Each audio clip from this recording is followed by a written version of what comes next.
Sveiki, tai yra 11 pamoka ir mes jau pradedame susipažinti su CSS sintakse ir selektoriais. Taigi, prieš pradedant ką nors daryti, aš susikursiu išorinį CSS failą. New file. Style.css save. Ir padarysiu, kad jis veiktų mano HTML. Tai einam į header, link rel. Visas šitas tekstas ir style.css. Taigi, viskas paruošta, galiu rodyti CSS. Taigi, kaip jau matėte praeitose video, tai aš jau rodžiau keletą dalykų. Tai galbūt jau pradedat gaudytis, kaip tas CSS rašosi. Jeigu ne, tai mes tiesiog susipažinsim, nesinervinkit. Taigi, selektoriai būna kelių tipų. Būna, kuris paima viską absoliučiai, būna elemento selektorius, būna ID selektorius, klasės selektorius, grupių įvairiausių selektoriai einantys gilyn bei būsenos. Taigi, gal pradėsim nuo pačio viršaus, tai yra visko selektorius ir jisai rašosi žvaigždutė. Toliau eina laužtiniai skliaustai ir į tuos laužtinius skliaustus eina CSS kodas. Mes galime viską į vieną eilutę rašyti, arba mes galime va taip išskirti per kelias eilutės. Taigi visko selektorius tiesiog, tarkim, border 1 pikselis solid black. Arba gal geriau 2 pikseliai. Ir prieš ką nors iš tikrųjų darant, tai susikursiu kokiu nors div elementų ar panašiai. Čia va dar į vidų įmesiu porą. Na ir va turime. Ok, tai kaip matote, čia kol kas gavos mėsmalė, nes div elementai yra visiškai tušti, be teksto, tai aš ką nors parašysiu. Pavyzdžiui, taip.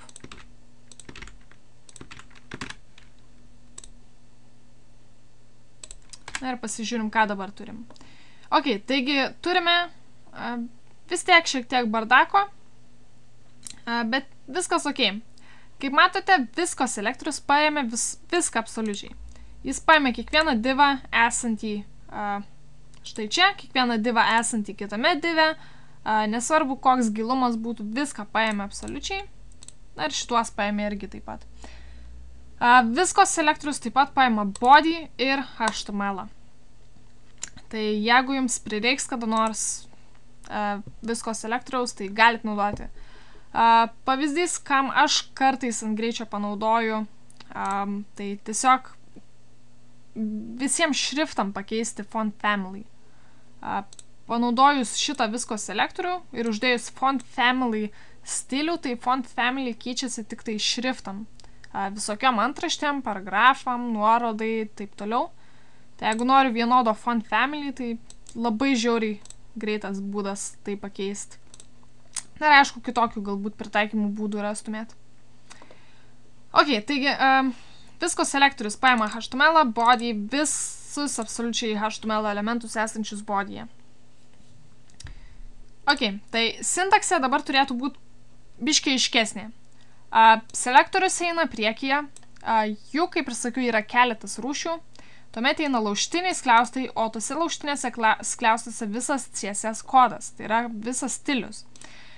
Stilius rašosi paimant tipą, kokį stilių norit uždėti, tai šiuo atveju border, gali būti background color, padding, margin, font family, size, dar ten visokie. Na, daugumą, tiksliau keletą jau tikrai matėte ankstesnėse pamokose, nes aš naudojau šiek tiek. Tai čia stiliaus tipas, toliau eina dvitaškis ir toliau kokią reikšmę tam priskiriat. Taigi, yra labai specifiškai kuriems aprašymas. Pavyzdžiui, borderiui aš turėčiau parašyti, kokio dydžio noriu linijos, kokio tipo jinai, ar jinai punktyrinė, ar solidi, ar kokia, ir spalva žinoma. Aišku, yra ten koks margin, Jisai reikalauja nuo 1 iki 4 reikšmių, kaip pavyzdys, ir taip toliau. Taigi jo, pakartosiu, čia yra selektorius, tada laužtiniai skliaustai, į tuos laužtinius skliaustus eina stilius. Stilius imamas per pasiemant stiliaus tipą, kabletaškis įmetama reikšmė, kokią įgauna tas tipas. Ir visą laiką neužmirškit dėti kabletaškių. Būtinai dėkit. Nesvarbu, pirmas paskutinis elementas, visada reikia dėti kabletaškį, nes kai kas nors pradės grybinti ir jūs nežinosit, kur klaidos ieškot, tai žiauriai durnai pasijusit, kai pamatysit, kad kabletaškė trūko kur nors. Nes pasitaiko ir tokių dalykų. Ok, taigi visko selektorius. Toliau yra selektoriai pagal HTML žymos tipą. Taigi čia yra HTML žyma, čia yra HTML žyma, čia yra HTML žymos ir dar visokios, kokios jau rodžiau prieš tai. IMG, table, dar ten visokie, ką rodžiau. Tai visa tai yra HTML žymos ir mes galime paimti tą HTML žymą, pavyzdžiui, divą, tiesiog paimant jo pavadinimą, parašant taip pat kaip yra. Tai jeigu aš noriu paimti visus divus absoliučiai ir jiems uždėti bendrą stilių, tai aš tiesiog parašysiu div. Paims visus divus, kurie yra HTML dokumente. Nesvarbu jų gilumas, ar jie yra bodyje, ar yra dar kito divo viduje, ar panašiai. Taigi, rašome selektorių div, tai yra HTML žymos selektorius konkretus. Vietoj div galima naudot ką tik norit. Tai kaip ir vardinau, tai galima image, table, ul, li, p, visokius galima naudot. Šiuo atveju aš naudoju divą. Ir aš tiesiog jiems padėsiu margin. Ne bottom, tiesiog margin paprasta. Ir aš užmesiu kokius 20 pikselių. Ir pasižiūrim, kaip tai atrodo dabar. Ir, kaip matote, visi viens nuo kito labai atsitraukia. Taigi, čia normalus divas, čia normalus divas. Šitie du divai yra šito divo viduje. Ir toliau čia kiti du normalūs divai. Ok, taigi, kaip jau matote, tiksliau, jau pamatėte du selektorius. Sintaksą irgi pamatėte, kaip apsirašo.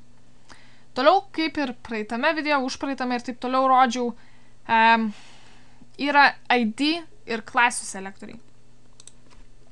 ID selektoriai eina per groteles, klasių selektoriai eina per tašką. Taigi aš tiesiog galiu susikurti kokį nors ID kur nors. Pavyzdžiui, šitą.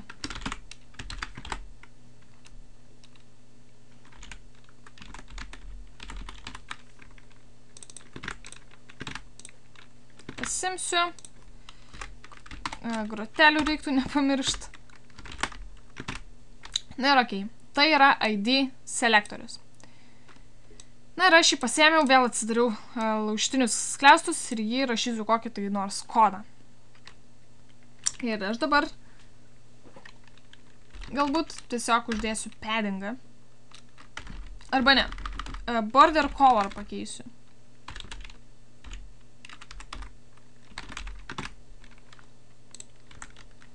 Na ir kaip matote, šitas elementas, kurį pasiėmiau, jo border, tai yra apibraukimo spalva pasikeitė į raudoną, nes toks ir stilius buvo.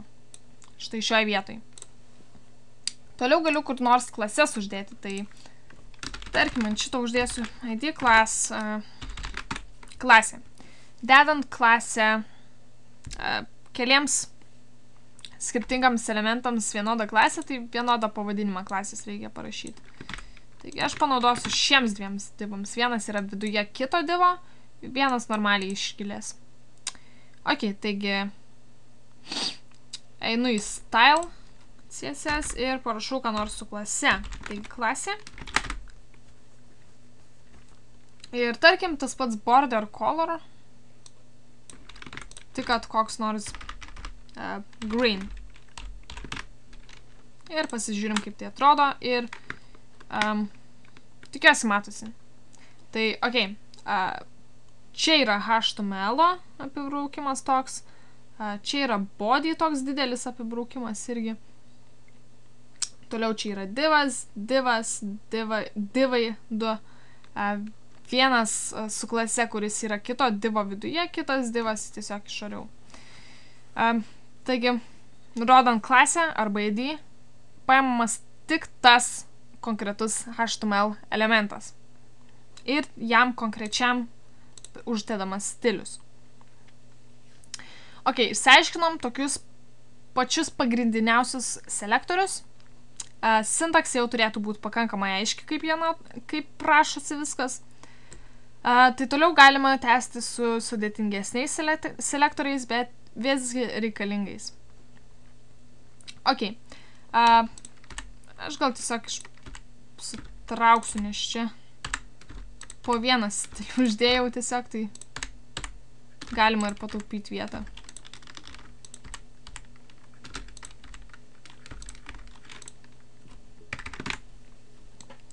Ok, tai tarkim yra grupių selektoriai per kablelį.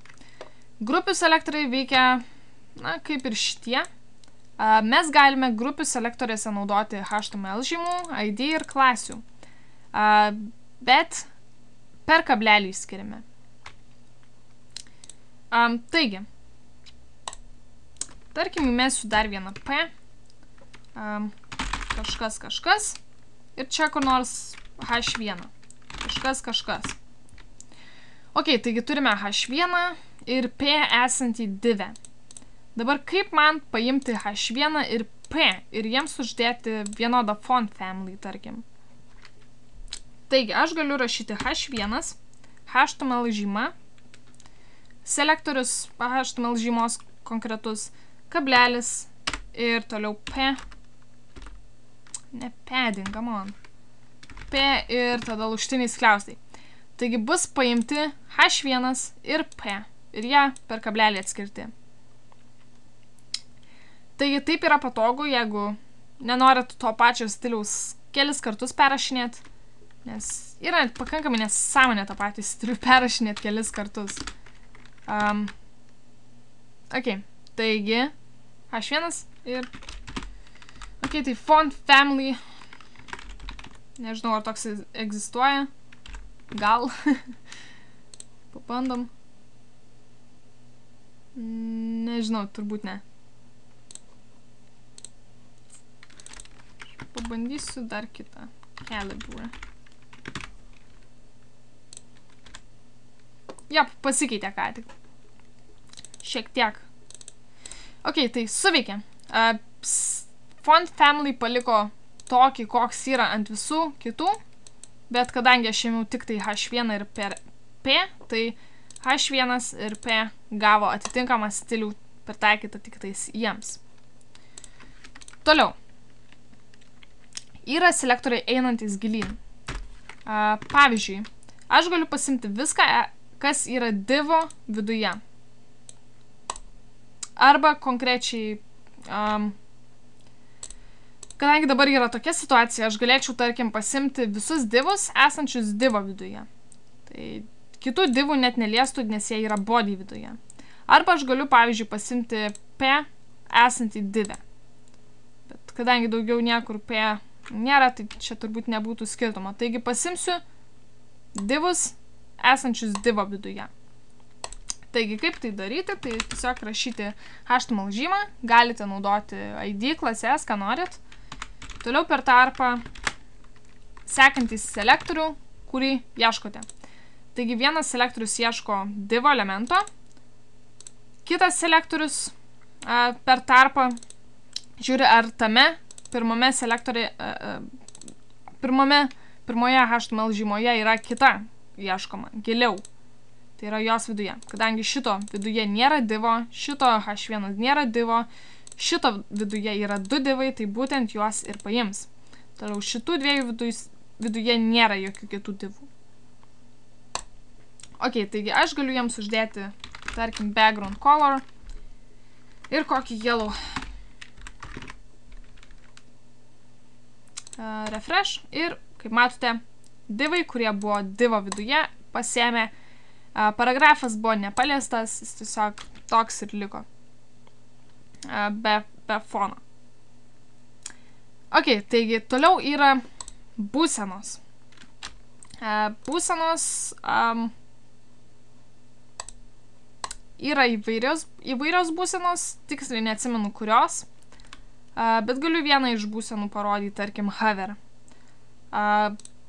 Tarkim, užvedus ant paragrafo pelę, jos spalva pasikeistų. Tai P, dvitaškis ir būsena.